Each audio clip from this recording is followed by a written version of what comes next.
আচ্ছা, কোনে নাজানে চুৰ কৰাটো বেয়া কথা? চোৰে নাজানে নেকি? চোৰবিলাকে জানেনে নাই যে চুৰ কৰাটো বেয়া? কিন্তু চুৰ কৰে। যোনে দুৰ্নীতি কৰি আছে, ঘোষ লৈ আছে মনে মনে, তেওঁলোকে জানেনে নাই যে ঘোষ লোৱাটো বেয়া? নজনাকে লয় নেকি? যে নাজানে ভাল কাম। যদি নজনাকে কৰিলেহেঁতেন তেতিয়াহ'লে তেওঁলোকে অপেনলি কৰিলেহেঁতেন, খোলা খুলি। কিন্তু মনে মনে ঘোষ কিয় লয়? যিমানবিলাক সংসাৰত অপকৰ্ম হৈছে প্ৰত্যেকবিলাক মনে মনে হয়। কাৰণটো কি? কাৰণ আমি জানো যে এইটো বেয়া। আমি বেয়া বুলি জনাৰ পাছত কৰিছোঁ, সেইকাৰণে মনে মনে কৰোঁ যাতে সমাজে গম নাপায়। তাৰমানে আমি জানো। ভগৱান কৃষ্ণ যেতিয়া শান্তিদূত হৈ হস্তিনাপুৰলৈ গ'ল কুৰুক্ষেত্ৰ যুদ্ধৰ প্ৰাক মুহূৰ্তত, আৰু দুৰ্যোধনক ক'লে, দাদা দুৰ্যোধন, যদি কুৰুক্ষেত্ৰ যুদ্ধ হোৱাটো বিচৰা নাই তেতিয়াহ'লে মোৰ উপদেশ মানি লোৱা। দুৰ্যোধনে ক'লে, কেশৱ কি কৰিব লাগিব? কি আধা ৰাজ্য দিব লাগিব? বোলে নালাগে, কেৱল 5খন গাঁও দিয়া, মই পঞ্চপাণ্ডৱক বুজাই দিম, তেওঁলোকে যুদ্ধ নকৰে, মই বুজাম। দুৰ্যোধনে কৈছে 5খন গাঁওটো দূৰৰ কথা, বেজীৰ আগত উঠা সামান্য মাটিকণো মই বিনা যুদ্ধত নিদিওঁ। আৰু তেতিয়া ভগৱান কৃষ্ণই দুৰ্যোধনক সুধিছিল, দাদা ধৰ্ম কি বুজি পোৱা নে নাই? দুৰ্যোধনে কৈছে, জানামি ধৰ্মম নাচবে প্ৰবৃত্তি। ধৰ্ম কি মই জানো, কিন্তু মোৰ মানিবলৈ ইচ্ছা নাই। অধৰ্ম কি জানানে নাই? জানামি অধৰ্মম নাচবে নিবৃত্তি। অধৰ্ম কি মই সেইটোও জানো, কিন্তু নকৰাকে থাকিব নোৱাৰোঁ। কেনাপি দেৱেনা হৃদি স্থিতম যথা নিয়োজয়সী তথা কৰোমি। মাধৱ পুৰুষে শ্লোকটোৰ অনুবাদ ঘোষাত কৰিলে, ধৰ্মক জানো মই তথাপি প্ৰবৃত্তি নাই, অধৰ্মত নিবৃত্তি নহয়, হৃদিস্থিত হৈয়া তুমি যেন কৰাবাহা স্বামী, ঋষিকে কৰিব তেনেয়। আমি জনাত জানো। আৰু যদি যেনেকৈ শুনিব লাগে ভাগৱত যদি তেনেকৈ শুনা নাই, কেনেকৈ শুনিলে ভাগৱতৰ জ্ঞান আমাৰ হৃদয়ংগম হ'ব? ভগৱান কৃষ্ণই গীতাত অৰ্জুনক উপায় দিছে। কি কৈছে? শ্ৰদ্ধাৱান লব্ধতে জ্ঞানম তৎপৰেশং যতেন্দ্ৰিয় জ্ঞানম লব্ধ পৰম শান্তিম চিৰেণ অধিগচ্ছতি। 4ৰ্থ অধ্যায় 39 নম্বৰ শ্লোক গীতা। হে অৰ্জুন, যিজন শ্ৰদ্ধাৱান হ'ব সেইজনেহে জ্ঞান লাভ কৰিব পাৰিব। আৰু শ্ৰদ্ধা কেতিয়া আহিব? যেতিয়া আপুনি মহাত্মা গম পাব।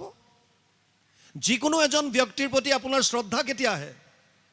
যিকোনো ব্যক্তি, সমাজত বহুত মানুহ আছে, কোনোবা এজন বিশেষ ব্যক্তিৰ প্ৰতি আমাৰ শ্ৰদ্ধাত মোৰ দোঁ খাই যায়। কাৰণটো কি? কাৰণ তেওঁৰ ভিতৰত থকা কোৱালিটি বা মহিমা, গুণ। আপুনি যেতিয়া গম পাব যে এজন বিৰাট স্পেচিয়েলিষ্ট, এজন অমুক, এইজনৰ কাৰণে মোৰ লাভ হৈছে, তেতিয়া সেইজনৰ প্ৰতি আপোনাৰ শ্ৰদ্ধা আহিব। উদাহৰণ লৈ বুজক।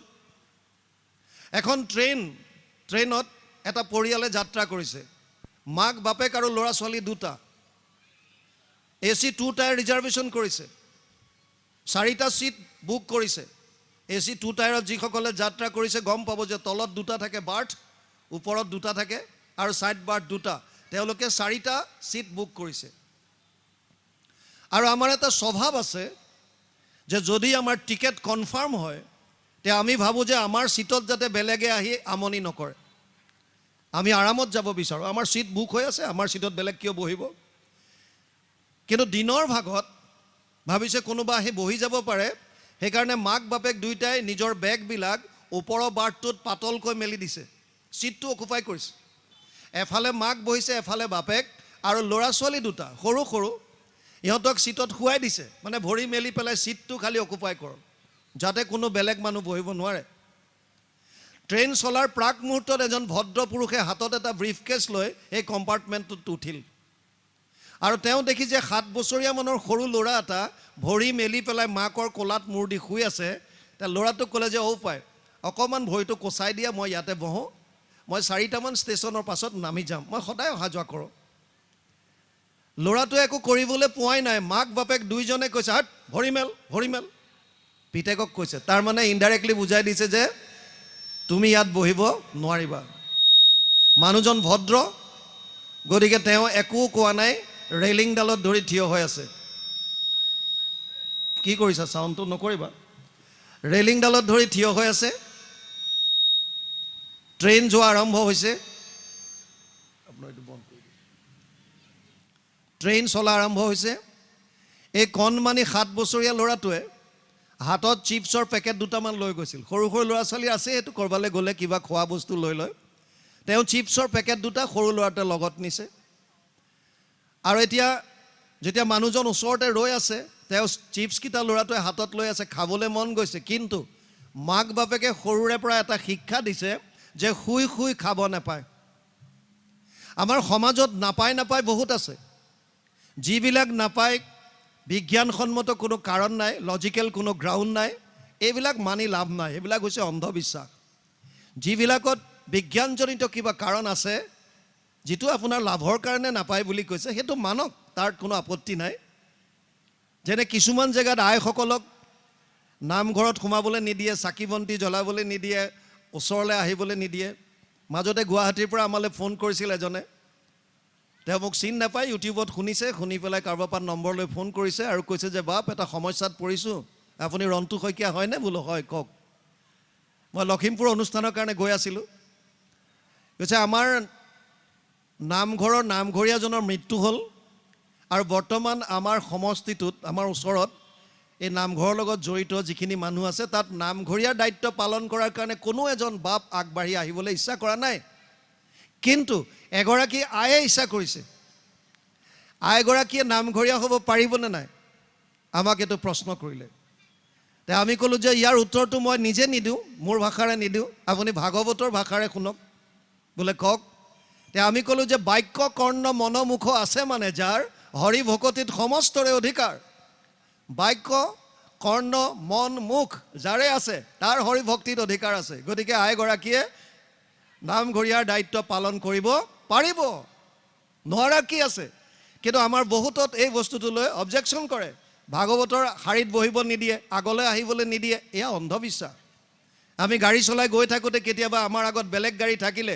আগেদি যদি মেকুৰী পাৰ হয় গাড়ীখন ৰখাই দিয়ে আৰু ৰখাই কিবা পুৰণ চিন মাৰে থু থু থা থা কৰে আৰু আমাক তথাপিও সাহ নকৰে আগবাঢ়িবলৈ গ্লাছ খুলি কয় আগবাঢ়ক কি হ'ল মেকুৰী পাৰ হ'ল কি হ'ব এতিয়া নাই মোৰ যাত্ৰা ভংগ হে আৰু কীৰ্তনত লিখা আছে যে কুকুৰ শৃগাল গৰ্দৰ ভৰ আত্মা ৰাম জানিয়া সবাকো পৰি কৰিবা প্ৰণাম সমস্ত ভূতত ভগৱান ব্যাপ্তমান হৈছে সমস্ত ভূতত ব্যাপী আছো মই হৰি সবাকো মানিবা তুমি বিষ্ণু বুদ্ধি কৰি এতিয়া মেকুৰীটো পাৰ হৈ গ'লে তেওঁৰ যাত্ৰা ভংগ কেনেকৈ হ'ব পাৰে এইবিলাক অন্ধবিশ্বাস কিন্তু শুই শুই খাব নাপায় ইয়াত লজিকেল গ্ৰাউণ্ড আছে কেনেকৈ আমাৰ শ্বাস নলীডাল আৰু খাদ্য নলীডাল দুইডাল ইয়াত গৈ এনেকৈ লগ হৈছে কেতিয়াবা আপুনি খৰধৰকৈ যদি পানীও খায় তাৰ যদি অকণমান শ্বাস নলীৰ ফাললৈ গুচি গ'ল যিডালে আমি উশাহ নিশাহ লওঁ তেতিয়া চৰচৰণি আহে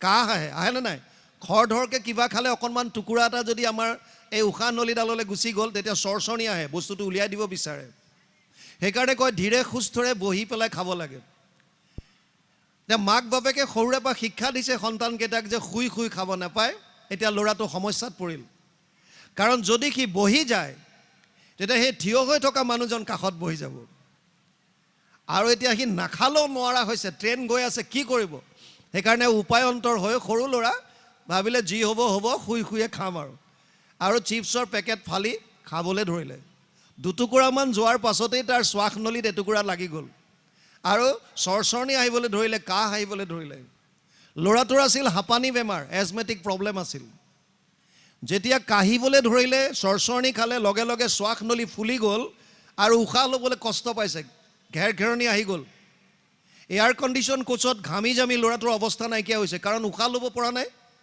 এই মানুহজনে চব চাই আছে ৰেলিংডালত ধৰি মাক বাপেকৰ অৱস্থা নাই দ্ৰুতগতিত ট্ৰেইন চলি আছে মানুহজনে শেষত নিজৰ ব্ৰিফ কেছটো তলত নমাই থ'লে আৰু লাহেকৈ খুলি তাৰ পৰা ষ্টেথোস্কোপডাল উলিয়াই লগালে আৰু ল'ৰাটোক চেক আপ কৰিলে আৰু এটা বেজী দিলে হাতত ইনজেকশ্যন এটা দিলে 10 মিনিটৰ ভিতৰত ল'ৰাটোৱে উশাহ ল'ব পৰা হৈছে নৰ্মেল হৈছে এতিয়া ল'ৰাটোৰ মাক বাপেকে মানুহজনক কৈছে ল'ৰাটোক কৈছে তই ভৰিটো কচা আৰু মানুহজনক কৈছে আহক বহক বুজি পালেনে সেই মাক বাপেকে যি 10 মিনিটৰ আগত পিতেকক কৈছিল ভৰি মেল 10 মিনিটৰ পাছত নিজৰ পিতেককে কৈছে যে ভৰি কচা আৰু মানুহজনক কৈছে আহক বহক কাৰণটো কি কাৰণ আগলৈকে গম পোৱা নাছিল তেওঁ কোন 10 মিনিটৰ পাছতে গম পাই গ'ল তেওঁ এজন ডাক্তৰ হ'ব পাৰে ডাক্তৰ আমাৰ কি আহে যায় কিন্তু এইজন ডাক্তৰে বিপদৰ সময়ত মোৰ সন্তানটোৰ প্ৰাণ ৰক্ষা কৰিলে,